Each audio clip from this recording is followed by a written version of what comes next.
Morning, Harry. Good morning, Alan, Ray, good morning. Harry, what do we do with Spurs? What do we do? I'm sick and tired of talking about midfield, lack of, no creativeness. You've got two great players up. You chuck in Richarlison as well.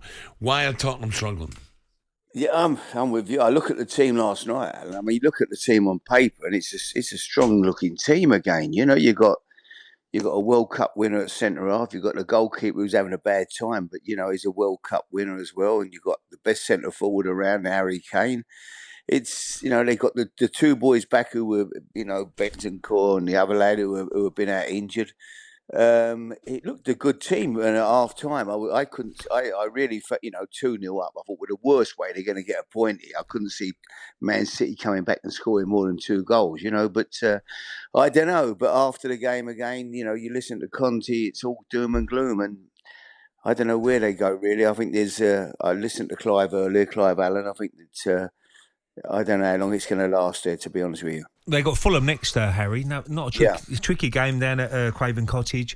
Do they have to change the system and try and do something different? Or he was more or less saying, I can't change the system, but do they go back with a flat back 4? Yeah, but when you look back at him, Ray, at Conte, at Juventus and at Chelsea when he won the title, he played with 3 at the back. It's a system that he likes, you know. And last night, they were quite well set up to play that way with the 3 at the back, and Perisic can play that left wing back role. Although it is a problem when you stick him out there against Mahrez. Who it's when you stick he's a left winger really, and you're sticking him now. He's got to defend against a right winger who can do stuff. It was a big problem for him last night, So, but I don't know. I mean, he's chopped and changed the system. He's got all his players back now. You've got Richarlison on the bench. You've got a stronger, much stronger bench. And they keep saying they need another right back. How many right backs they want to buy? They bought Doherty. They bought Emerson Royale.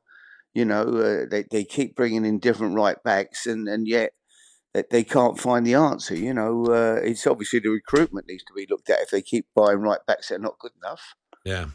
Harry, what about another big game, and it's massive? One of your old clubs, and of course Frank at Everton. Yeah. Down in the East End of London, West Ham against Everton. What gives here? God, this is massive game. Oh, it's so important, this one. It is for both clubs, in all honesty, both managers. I mean, Davies come under pressure at West Ham. I mean, he's done a fantastic job the last couple of years there, and suddenly they've had a bad run. And now he's under big pressure suddenly, and obviously Frank's under severe pressure at Everton. So I don't know. It's not a pleasant. It won't be a pleasant place to be stood on that touchline if you're getting beat tomorrow. That's for sure. So Harry, I'm looking at my screen here, and I don't know why I do it. Honestly, some of these Everton fans are really vicious going for me here. I'm saying Everton, what a club, fantastic club. I don't know who owns it now. Is it Mashiri? Is it Usmanov? Bill's done all he can. And yet he still gets pelters. I'm saying, Harry, and you've been a manager at top clubs, some of these players have got to look themselves in the mirror now and say, am I doing enough for Frank? And what is wrong with that? How can they keep blaming Ken Wright? How can they stop the board going to a football game? It's a joke. Al, you look at the managers they've had. Look at the Ancelotti, Koeman, Martinez, Silva, who's now doing a great job at Fulham, Benitez. No one's made a success. At the end of the day, the recruitment has been poor. There's too many players there earning too much money and nowhere near worth what they're being paid. It's a problem, and they're short. He's got, if the centre forward's not fit, he's got a problem. He hasn't got a goal scorer to come off the bench. They don't look like they're spending any money in the window. They haven't bought anybody in yet. I mean, they've got to do something surely and have a go. I think they were interested in Danny Ings, but they get beat by West Ham for him. And even that's a gamble. Danny Ings has had his injuries and it's been a fantastic player, but he's not showed that form now for a while, So they're just in a position where they've got to take chances and hope that someone comes off for them. But it's a bad situation, I think, at Everton. Very difficult. Harry, have you had a chance to speak to Frank? Because obviously you've been in big situations yourself and, played it, a real experienced manager like yourself. And, can I go and have a word with Uncle Harry, see what he thinks about the situation? Have you had a chance to speak to Frank? Yeah, no, I speak to him. Obviously, I'll ring him, see how he is, and what. I mean, he's trying for his life to get one or two in. You know, he knows they're short in certain areas, but I think at the moment they're sort of running. You know, as I say, I think they were half interested in Danny Ings, but again, it's not. It's not like it's not like you're going out. You look at these other clubs. Look at the money they're spending. Look, it's incredible. The Chelsea's they bring in another player every day for 30, 40, 50 million. It's unreal. And you're supposed to try to compete with these teams. But even Forest are brought in. And look at the players they're brought in, not Forest. Probably signed 25 players since the end of last season.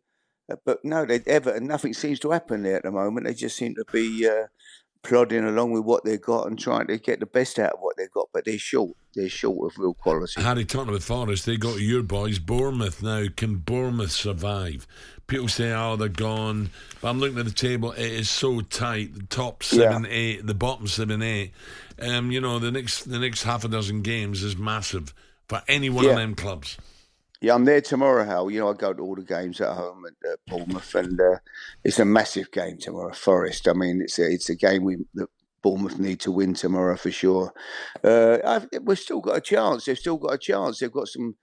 I think we've got some good players. We've got a decent squad. I'm hoping Solanke will be fit. They miss him when he's not fit up front. He's been a problem. But they're trying to get one or two in and trying to strengthen the squad. Got a new owner who looks like he's very positive, and they've made good offers for players, and they're certainly trying to strengthen the squad before the window closes. So I still think we've got a big chance. Yeah, it's about 7 teams at the bottom, 7 or 8 teams. Southampton a bit of form. But I like the manager there. I think he's full of enthusiasm, and I think he looks like he might have turned them around the last week or so. So it's going to be tough, but I still think Bournemouth's in with a chance. Another team, Harry, who's been really dragged into it is Leicester. I mean, they've been awful, haven't they, in the last few weeks? Brendan's under pressure. And who goes there this weekend? Brighton. And I was at the game last week. They were sensational last week against Liverpool. Fantastic performance. So Leicester got to be very careful. I'm sure the Leicester fans are very worried at the moment. Yeah, you wouldn't want to play Brighton at the moment. I mean, they do look very, very useful, don't they? They've been in great form. They're playing some fantastic football. So, but yeah, I mean, Brendan's mate, I think they're trying to make a signing this week. But again, it looks like the money's dried up there. From I think probably the owners are involved in the duty free and everything else. So I think during lockdown it all went obviously, and I think they're not in a position where they're going to spend big money now. So. They've got to get on with what they've got, and it's up to Brendan. It's up to him to try to get the best out of what he's got. But it's going to be a dogfight for them. They won't be far off relegation, that's for sure. I think they'll stay up, but it's going to be it's not going to be easy. Harry, do you have a little smoke yourself, or do you miss it? I'm just thinking there's some of the top managers now who are getting a bit frosty. Pep last night, Jurgen's getting the hump. The Leeds manager Jesse, he's got the hump with the press, and he's how dare they? How they? We are together. So, did you ever have a little smoke yourself? Say thank God I'm out of it. Absolutely. I mean, there's nothing worse when they stick that microphone. You've just got beat or had a bad day, and they, come on and ask you stupid questions. It ain't easy, is it? It's difficult. It's hard not to bite. I must be truthful with you, but I mean, there's Man City last night. Man City are still banging the title race. Alan would obviously, and Ray would probably know more than me about Arsenal. He probably sees more of them than I do. But I must admit, every time I watch them on the TV, they've been fantastic. Yeah, the football they've played this year, the balance of the team, and everything about them, they look a very, very good team to me. Harry, enjoy Bournemouth. Thanks, pal. Cheers, Harry. Thank you. talkSPORT Breakfast with Alan Brazil. Thursday and Friday morning, 6 till 10.